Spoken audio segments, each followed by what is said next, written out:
એવું ભાવ રાખો કે ક્યારેક આવી પણ ભક્તિ આપણે કરીએ, એમને આદર્શ બનાવે.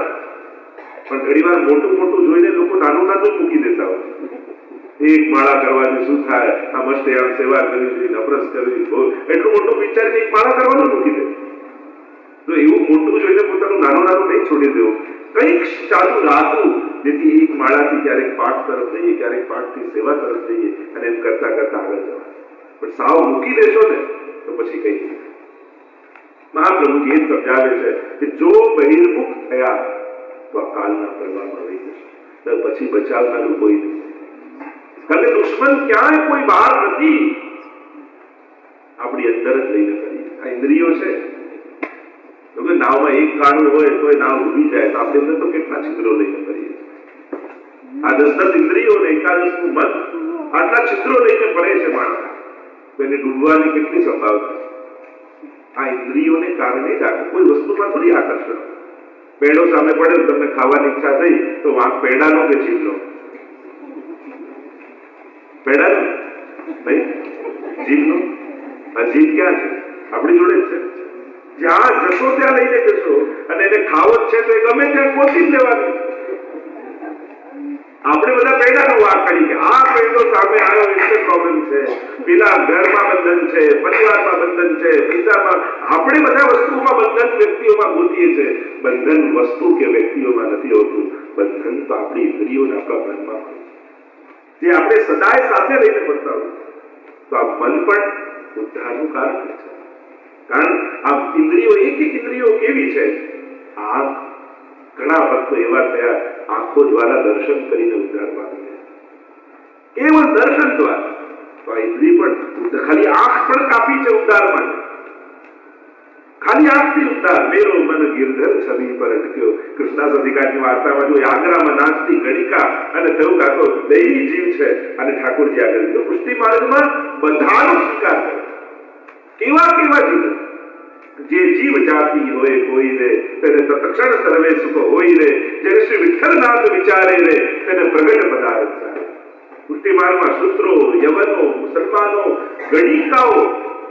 આ તો હવે આપણે આપણા સંપર્ક કરી બધા દૂર દૂર દૂર દૂર કરીએ છીએ. મુસાઈજી મહાપ્રભુજી તો બધાને હાથ પકડીને સ્વીકારે. એ ગણિકાને શ્રીનાથજીની આગળ બચાવી અને નાચતા નાચતા એને થયું આજ સુધી ખોટી જગ્યાએ નાચી. આ કલા તો કલાનિધિને સમર્પવાને લાયક છે, અને કલાનિધિ આ દુનિયામાં કોઈ હોય તો અમારો શ્રીનાથજી બાવા છે. અને નાચતા નાચતા એ પદ ગાયું, મેરો મન ગિરધર છબી પર અટક્યો. મારું મન તો ઠાકોરજીના મુખારી પર અટકી ગયું, અને પ્રભુને જોતા જોતા નાચતા નાચતા પ્રભુમાં સમાઈ. આંખો દ્વારા ઉદ્ધાર, કર્ણ દ્વારા ઉદ્ધાર કર્યો. પરીક્ષિત આદિ રાજાઓ ભગવત કથા સાંભળતા સાંભળતા પોતાનો ઉદ્ધાર કરે. જો ઇન્દ્રિયો બધા પાસે હોય છે, દરેક પશુ પંખી બધા પાસે, પણ માણસની વિશેષતા એ છે, બડે ભાગ માનુષ તન પાવા. એમ કહ્યું કે આ બહદ ભાગ્યથી માનવ દેહ મળ્યો. ફરક એટલો છે, આંખો બધા પાસે છે, પણ માણસ પાસે એવી આંખો છે કે આંખોથી ભગવાનને જોઈ પોતાનો ઉદ્ધાર કરી શકે. કાન બધા પાસે છે, પણ માણસ પાસે એવા કાન છે જે ભગવાનની કથા સાંભળી પોતાનો ઉદ્ધાર કરી શકે.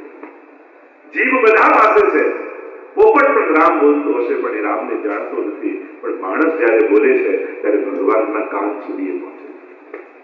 આ માણસની વિશેષતા એ છે કે એની પાસે એક એક ઇન્દ્રિયો એવી છે જે ભગવાન સાથે એનો મેળાપ કરાવે છે. અને એટલા માટે યદા બહિર્મુખાયમ ભવિષ્યત કથમ ચન તદા કાલ પ્રવાહસ્થા દેહ ચિંતા દેવ. કાલના પ્રવાહમાં વહી જશો. અને એટલા માટે આ આંખોને રોજ પ્રભુના દર્શન આપો, અને ત્યારે જ આંખોને તૃપ્તિ થાય છે. અહીંયા સેવા એટલે કેવળ ભોગ કરવાને, ટેરા લગાવવાને, હાથ ખાસા કરવા નથી. એ વૈષ્ણવનો આખા જીવન જીવવાનો વિવેક આવી જાય છે. ક્યારે આ આંખે કાલે મારે ઠાકોરજીના દર્શન કરવાના છે, તો આ આંખે પાપ કેમ જોવું? ત્યાર પછી આ આંખો લઈને ઠાકોરજી આગળ કઈ રીતે જઈશું? આ હાથથી મારે કાલે લાલનને ગોદમાં લેવાના છે, આ હાથે કોઈને પાડવાની કોશિશ કેમ થાય? કોઈનું છૂટવવાની કોશિશ કેમ થાય? આ જીભે કાલે મારે પ્રભુના ગુણગાન કરવાના છે. લાલન જાગો હો ભયો ભોર, મારે પ્રભુને જગાવવાના કીર્તન, મારે પાઠ કરવાના છે, તો આ જીભે કોઈની નિંદા કેમ કરી શકો? અને જે પાત્રો આપણે ઠાકોરજી માટે વાપરવાના હોય ને એને બીજે ખરાબ જગ્યાએ નથી વાપરતા. એનો વિચાર આવે કે આમાં તો ઠાકોરજીની સામગ્રી કરવાની છે. જે દિવસે તમને એમ થશે કે આ ઇન્દ્રિયો તો પ્રભુ માટે છે, એને ખરાબ જગ્યાએ કેમ વાપરી છે? આ વૈષ્ણવને વિચાર આવે છે. એને એમ થાય, અરે મારે કાલે પ્રભુના ગુણગાન ભગવત કથા સાંભળવાની છે, આ કાલથી કોઈની નિંદા કેમ સાંભળી? એને ચિંતન થાય. સેવા એટલે પ્રભુ માટે તૈયાર થઈને જીવવું. કેવલ ભોગ કરવા અને તેરો લગાવવો નહીં, પણ એના જીવનમાં એક ડિસિપ્લિન પેદા થાય છે. મારે બીજા દિવસે ઠાકોરજીને મોઢું બતાવવાનું છે. હું કઈ રીતે પ્રભુથી આંખ મેળવીશ, એ આખા ચિંતન સાથે આખો દિવસ ગાળે છે. એ કાલે મારે પ્રભુ સામે જવાનું છે. મારાથી આ દિવસે એવું કઈ ન થાય જેથી કાલે હું પ્રભુથી નજરથી નજર ન મેળવી શકું. કાલે પ્રભુના ચરસ્પર્શ કરતા મને સંકોચ લાગે એવું મારાથી કઈ નથી શકતું. આ ચિંતન સાથે જે જીવે એ વૈષ્ણવ. મહાપ્રભુજી અહીંયા કહે છે. અને એક સમય ત્યાં સ્વયં શ્રીનાથજી પ્રગટ થયા. કહ્યું, પોતે ગ્રંથ પૂરો કર્યો. મયી ચેતસ્તે વિશ્વાસ શ્રી ગોપીજન વલ્લભે તદા કૃતાર્થા યુયમ શોચનીયમ ન કરે છે. સ્વયં ઠાકોરજી આવીને ગ્રંથ પૂરો કર્યો કે મુજ ગોપીજન વલ્લભ શ્રીનાથજીમાં જો તમને વિશ્વાસ છે તો આ કાળ તમારું કઈ નહીં બગાડે. અને એટલા માટે આપણે ત્યાં તો કલયુગ માટે પણ કેવું સબ ચૂકતે અધિકારી કલયુગ જા જુગ મેં શ્રી વલ્લભ પ્રગટે સેવા રીતે દેખાય. બીજા બધા ભલે કલયુગને ગાળો આપતા હોય, ભગવદીઓ તો કહે કે અમારા માટે તો બધા યુગોથી શ્રેષ્ઠ કોઈ યુગ હોય તો આ કલયુગ છે. કારણ કે આ યુગમાં તો મારા મહાપ્રભુજી પ્રગટ થયા. આ યુગમાં તો અમને સેવા મળી છે. કારણ અન્ય યુગોમાં કોઈ યજ્ઞનો યુગ હતો, કોઈ ઉપવાસ મંત્ર જાપનો યુગ હતો, પણ આ યુગમાં શ્રી મહાપ્રભુજી પ્રગટ થઈ અને અમારા ઘર ઘરે ઠાકોરજી પધરાવી, ઘર ઘરને નંદાને બનાવી દીધા છે. એ સમયે તો નંદ ઘેર આનંદ થયો હતો અને મહાપ્રભુની કૃપાથી આજે ઘરે ઘરે આનંદ થઈ રહ્યા છે. એટલે અમારા માટે તો સર્વ યુગથી શ્રેષ્ઠ કોઈ યુગ હોય તો આ કલયુગ છે. અને ત્યારે મહાપ્રભુજી ગ્રંથ પૂરો કર્યો. આખો વૈષ્ણવ સમાજ ગંગાજીના ઘાટ પર આવીને ભેગો થયો. અષાઢી બીજ રથયાત્રાનો દિવસ છે અને ભગવદ આજ્ઞા થઈ છે પધારવા. અને મહાપ્રભુજી સ્વયં ગંગાજીના ઘાટની એક એક સીડીઓ ઉતરતા કટી સુધીના જલમાં ગંગાજી બેઠા અને બે હાથ જોડી ઠાકોરજીનું ચિંતન કર્યું છે. સ્વયં પોતાનું સ્વરૂપ જ ભગવત સ્વરૂપ છે. અને હજારો વૈષ્ણવ ત્યાં ઉભા રહીને તે ઘોષ કરી રહ્યા છે, વલ્લભાધીશ કી જય, વલ્લભાધીશ કી જય ના નાદ ગુંજી રહ્યા છે. દૂર ઉભેલા ગુસાઈની અને ગોપીનાથની નાની બહેના શ્રી મહાપ્રભુજીના દર્શન કરી રહ્યા છે. અને એ જ સમયે શ્રી મહાપ્રભુજીના હૃદયમાંથી તેજ પુણ્ય નીકળ્યું અને સીધું ગોલોક ધામમાં જઈ શ્રી ઠાકોરજીના હૃદયમાં જઈને સમાયું. જય ઘોષ ચારે બાજુ થાય, એકદમ દેખાતા મહાપ્રભુજી અદ્રશ્ય તેજ પુણ્ય રૂપે ચોધાર આંસુએ વૈષ્ણવ રડી રહ્યા છે. ત્યાં પ્રશ્ન કર્યો છે મહાપ્રભુ જયારે લીલામાં પધારતા હતા કે જ્યારે આપ પ્રગટ સ્વરૂપે ભૂતલ પર ન હો ત્યારે અમને આપનો અનુભવ કઈ રીતે થાય? અમારે આજે આ સમયે મહાપ્રભુજીનો અનુભવ કરવો હોય તો કઈ રીતે કરે? અને ત્યારે મહાપ્રભુજીએ કહ્યું કે હું આ 6 સ્વરૂપે સદાય ભૂતલ પર બિરાજી અને આ 6 માંથી કોઈ એક તત્વનો પણ જીવ આશ્રય કરશે તો એને સાક્ષાત મારો અનુભવ. અને 6 તત્વોને ગણાવતા કહ્યું, બેઠકજીમાં હું સદાય બિરાજીશ. બેઠકજી મારું સ્વરૂપ. પોતાના 6 સ્વરૂપો મહાપ્રભુજી બતાવે. બીજું કહ્યું માળાજીમાં હું બિરાજીશ. ત્રીજું કહ્યું મારા ગ્રંથોમાં હું બિરાજીશ. ચોથું કહ્યું મારા પાદુકાજીમાં હું બિરાજીશ. છઠ્ઠું કહ્યું પાંચમું કહ્યું મારા હસ્તાક્ષરમાં હું બિરાજીશ. અને છઠ્ઠું કહ્યું મારા વંશમાં હું બિરાજીશ. આ 6 સ્વરૂપે ભૂતલ પર સદાય મારી સ્થિતિ છે. અને આમાંથી કોઈ એક સ્વરૂપનો પણ આશ્રય કરશે તેને સાક્ષાત મારો અનુભવ. આવા શ્રી મહાપ્રભુજીએ વચન આપ્યા છે. અને એટલા માટે આજના સમયમાં અત્યારે આપણે અનુભવ કરવો હોય તો આ 6 માંથી કોઈ એક તત્વમાં આપણે મહાપ્રભુજીનો અનુભવ પ્રગટ કરી શકીએ. મહાપ્રભુજી લીલામાં પધાર્યા છે અને અહીંયા ગુસાઈજીને કામ થયું. અરે શ્રી મહાપ્રભુજી ભૂતલ પર પધાર્યા, એમના સ્વરૂપનો મને અનુભવ કેમ થાય? અને એવો તાપ થયો, એવો વિરહ થયો. કારણ કે આપણે ત્યાં 4 સ્વરૂપે પ્રભુના અનુભવ કયા છે. સંયોગ ધર્મ સ્વરૂપ, સંયોગ ધર્મી સ્વરૂપ, વિપ્રયોગ ધર્મ સ્વરૂપ અને વિપ્રયોગ ધર્મી સ્વરૂપ. આ ચાર સ્વરૂપે પ્રભુના અનુભવ કર્યા છે. થોડું કદાચ કઠિન લાગશે, હું સહેલી વાત કરું તો જ્યારે વિપ્રયોગ ઉત્કટ અવસ્થામાં, જે પરમ ફલ કહ્યું છે, પરમ અવસ્થામાં આવી જાય ત્યારે એ વિરહ એવી અવસ્થામાં પહોંચી જાય છે કે સંયોગના સર્વ અનુભવો એ વિપ્રયોગમાં જીવન થવા લાગે. જ્યારે બ્રહ્મગીત સમય ઉદ્ધવજી ગોપીજનો પાસે ગયા તો પ્રભુ છે દૂર, પણ આ વિપ્રયોગ ધર્મી સ્વરૂપનો ગોપીજનોને અનુભવ થાય છે. એટલે વિપ્રયોગ સમયે, વિરહ સમયે પણ સાક્ષાત ઠાકોરજીની સર્વ લીલાઓના અનુભવ ગોપીઓ કરે.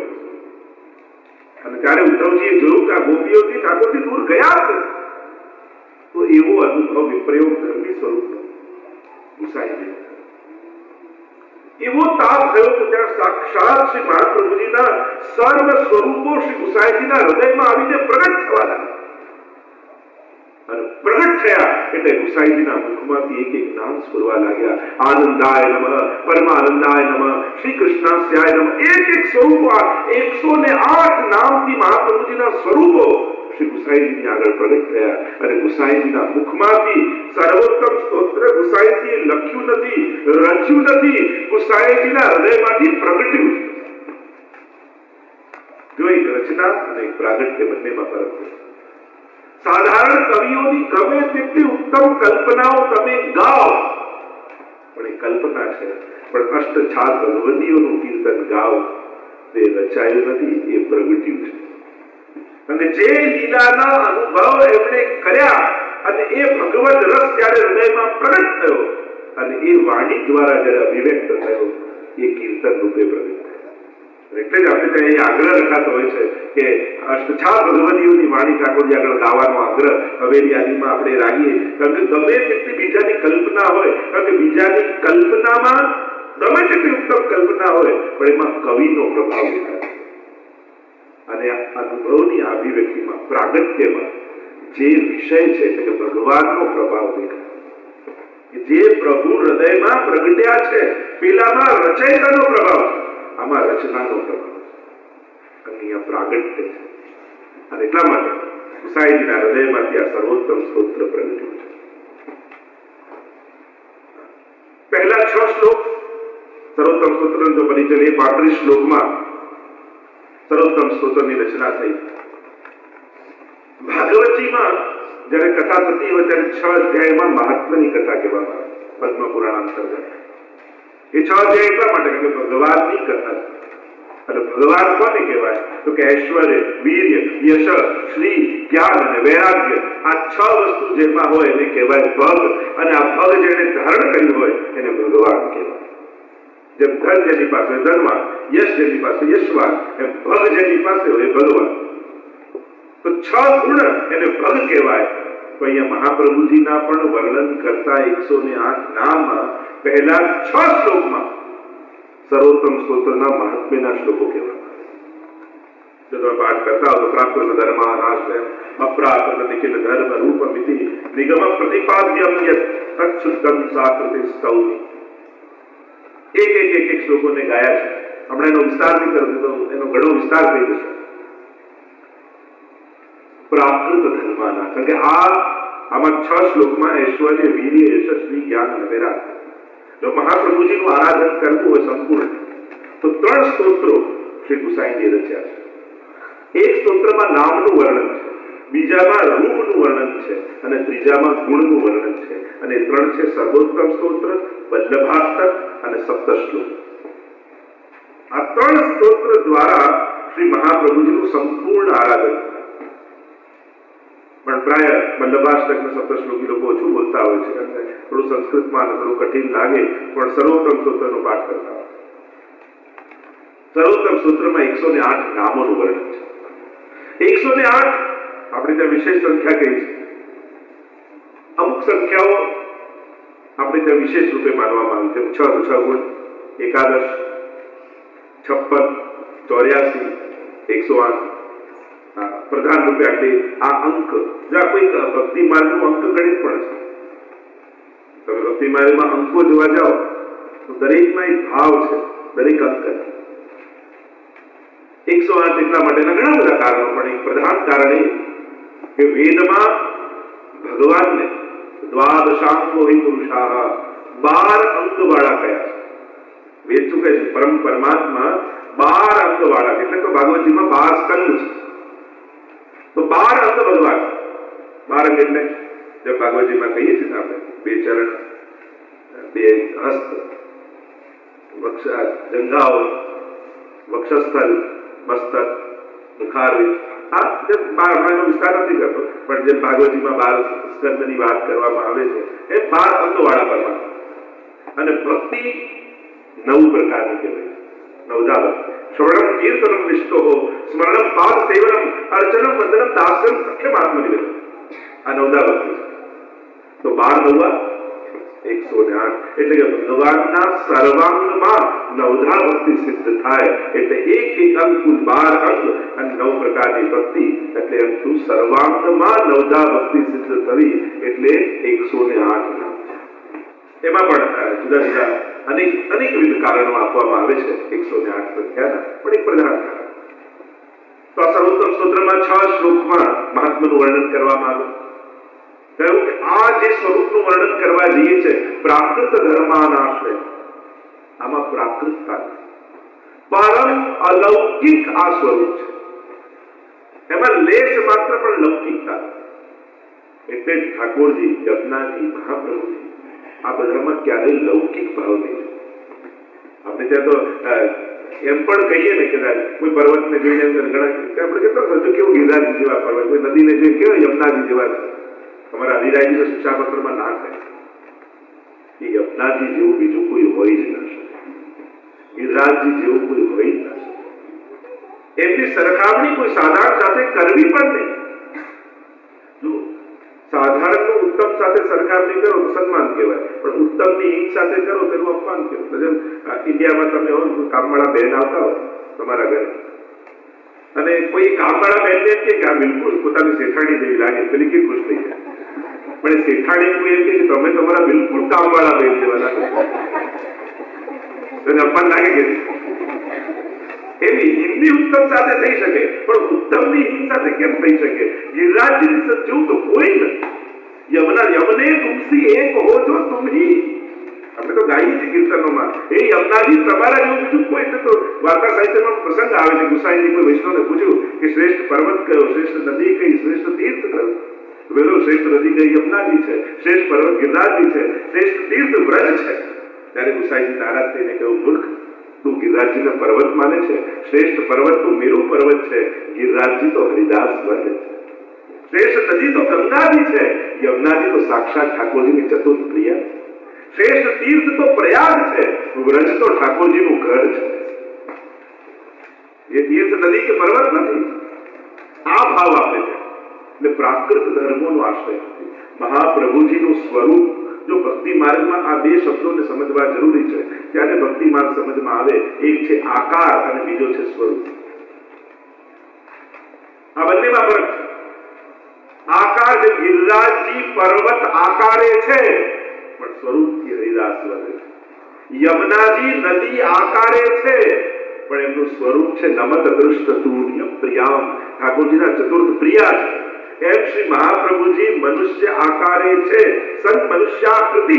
મહાપ્રભુજીનું નામ સર્વોત્તમ સ્તોત્રમાં છે, પણ સ્વરૂપ શ્રીમદ વલ્લભ રૂપ સુરંગે, અંગ અંગ પ્રતિભાવન કે ભૂષણ, વૃંદાવન સંપત્તિ અંગ અંગે. શ્રી મહાપ્રભુજીનું સ્વરૂપ તો આવું અલૌકિક પરપ્રસાદ છે. અને એટલા માટે આકાર દ્વારા ભક્તિની શરૂઆત થાય, પણ પ્રાપ્તિ તો સ્વરૂપની કરવાની. આકારની શરૂઆત હોય, જેમ જન્માષ્ટમી આદિમાં લોકો મિશ્રીના ખીલોના બનાવે, ચાસણી કરી એમાં ફૂલ બનાવે, આ બનાવે, તો ફૂલ દેખાય એની દાંડી પત્તી બધું જ હોય, પણ ગમે તેથી ચાખો સ્વાદ તો મિશ્રીનો જ હોય, અને મિશ્રી સિવાય એમાં બીજું કાંઈ નથી. એટલે ફૂલનો આકાર છે, સ્વરૂપથી એ મિશ્રી છે. સાદી ભાષામાં સમજાવો તો ફૂલનો આકાર દેખાય, પણ એ ફૂલ નથી, છે તો મિશ્રી છે. એમ જ આ બધા જે અલૌકિક તત્વો છે, જુદા જુદા આકારે ભલે દેખાય, પણ સ્વરૂપ એમના અલૌકિક છે. આ મહાપ્રભુજીનું શું સ્વરૂપ છે? આપણે ત્યાં મહાપ્રભુજીનું ધ્યાન બોલતા હોઈએ છીએ. સૌંદર્યમ નિજરદગતમ પ્રકટિતમ સ્ત્રીગુણ ભાવાત્મકમ પુનરૂપંચ પુનસ્તદંતરગતમ ત્રાવી વિશત સ્વપ્રિયે સંશ્લિષ્ટા ઉભયોર્બહૌ રસમય કૃષ્ણો યત સાક્ષિકમ રૂપમ તતત્રિતયાત્મકમ પરમપિ ધ્યેયમ સદા વલ્લભમ. કેવા શ્રી વલ્લભ જો આજે મહાપ્રભુના પ્રાગટ્યનો ઉત્સવ પણ કરવા એ કેવા વલ્લભનું પ્રાગટ્ય. રૂપમ તતત્રિતયાત્મકમ, ત્રિતયાત્મક સ્વરૂપ મહાપ્રભુજીના. જેમ વ્યક્તિ એક જ હોય પણ એના સ્વરૂપ અનેક હોય તેમ કોઈ વ્યક્તિ હોય તે એના સ્વરૂપમાં એ કોઈનો પિતા પણ હોઈ શકે, કોઈનો પતિ પણ હોઈ શકે, ક્યાંકનો બિઝનેસમેન હોઈ શકે, કોઈ જોબનો કોઈ એન્જિનિયર હોઈ શકે, કોઈ ડોક્ટર હોઈ શકે. વ્યક્તિ એક છે પણ એના ઘણા સ્વરૂપ હોય છે. શ્રી મહાપ્રભુજી ત્રણ સ્વરૂપે આપણે આરાધ્ય. રૂપમ તતત્રિતયાત્મકમ, પ્રભુ સ્વરૂપ, ગુરુ સ્વરૂપ અને સ્વામીજી સ્વરૂપ. આ મુખ્ય ત્રણ સ્વરૂપ